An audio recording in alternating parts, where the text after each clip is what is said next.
Selamat petang, salam sejahtera. Isu hangat petang ini, Anwar berkata PKR tak boleh terlalu keras, tolak segala bentuk kerjasama politik. Berita sepenuhnya, PKR tidak boleh terlalu keras dan menolak segala bentuk kerjasama dengan mana-mana parti politik, sama ada daripada pembangkang atau Perikatan Nasional, menurut Presidennya Anwar Ibrahim. Dalam keadaan sekarang, kita tiada keupayaan atau bersikap terlalu keras untuk menolak segala bentuk kerjasama. Malah sekarang ini pun selain PH, kita sedia bekerjasama dengan semua rakan dari parti pembangkang.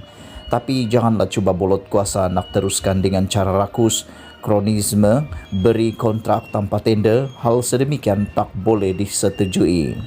Kita nak kesepakatan dengan semua kelompok pembangkang, malah dengan yang lain, karena kita lihat ada ketegangan dalam PN. Kita harus ambil sikap lebih berlapang dada dalam kerjasama untuk selamatkan negara. Negara sudah tak boleh dalam keadaan sekarang, kerana nahkoda sekarang kapalnya sudah tiada haluan, hanyut, katanya dalam ucapan khas yang disiarkan secara langsung di Facebook hari ini.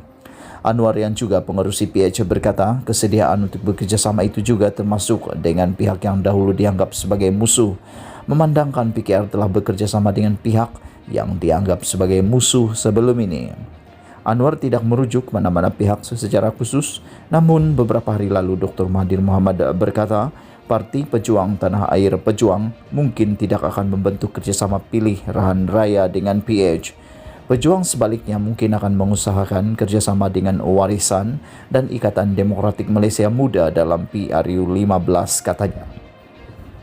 Menurut Mahathir, Pejuang tidak ingin terkesan dengan beban yang digalas gabungan itu yang terdiri daripada PKR, DAP dan Amanah. Sementara itu, sejumlah pemimpin UMNO pula secara terbuka bercakap tentang tidak akan bersama-sama PN dalam PRU akan datang. Sebelum ini memang timbul spekulasi Anwar merancang untuk mengadakan kerjasama dengan pemimpin UMNO, Ahmad Zahid Hamidi dan Najib Razak. Kedua-duanya sedang berdepan perbicaraan di mahkamah pada masa ini.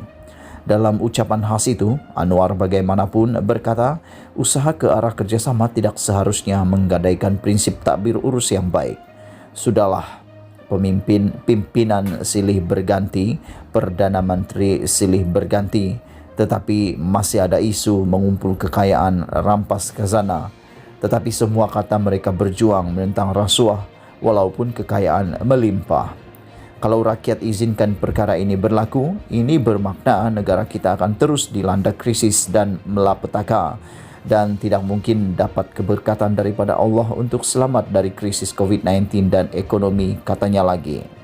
Selain wabah COVID-19 dan vaksinasi, dia juga membangkitkan kematian dalam tahanan sebagai antara isu yang sedang dihadapi negara pada masa ini.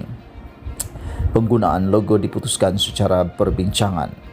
Sementara itu, Anwar memberi peringatan kepada PKR agar tidak memberikan perbezaan pendapat yang kecil diperbesarkan.